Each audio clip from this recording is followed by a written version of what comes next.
এই আমার মটরশুঁটি আপডেট।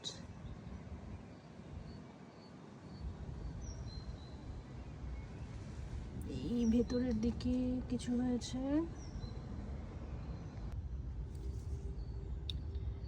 আমি ভেবেছিলাম অন্য কালার হবে, যাই হোক এটা একটা একদম রক্ত গাদা, তার মানে বাকিগুলোও তাই। ধনিয়া পাতার ফুল, মিষ্টি একটা স্ট্রবেরি ফুল। এই মূলগুলো হয়ে গেছে অনেকটা, সালাদ হিসেবে খেতে চাইলে এখনই খাওয়ার সময় হয়ে গেছে। এই যে পাতাটা শাক হিসেবে খাওয়া যাবে।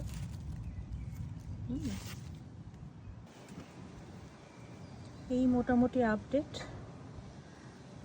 এইগুলো আর কিছুদিনের মধ্যেই মাঝখান থেকে বড়গুলো তুলে হালকা করে ফেলবো, তাহলে দ্রুত বড় হয়ে যাবে বাকিগুলো।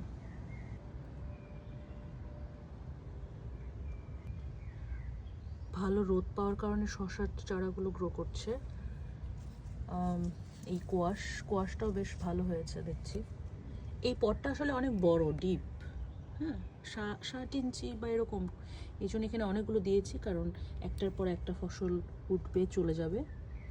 এই আর লেটুসটা অনেক বড় হয়ে গেছিলো, এই পাতাগুলো সাইডে লেগে আমার ফুলের গাছের একটু ডিস্টার্ব হচ্ছিল, সেই জন্যে পাতাগুলো খেয়ে ফেলেছি সকালে।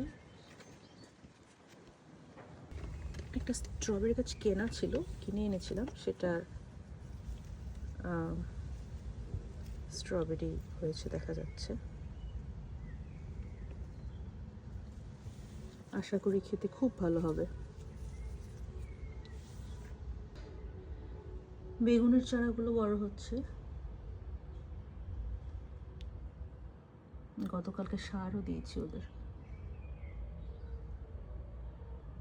আর ধনে পাতাগুলো দুটো বেসিক পাতা থেকে বেরিয়ে এখন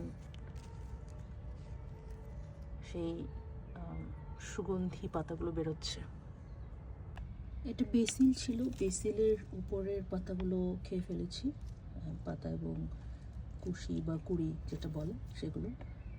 এটা এভাবেই খেতে হয়, তাহলে এই এই এই জায়গাগুলো থেকে নতুন ডাল গজায় আর কি।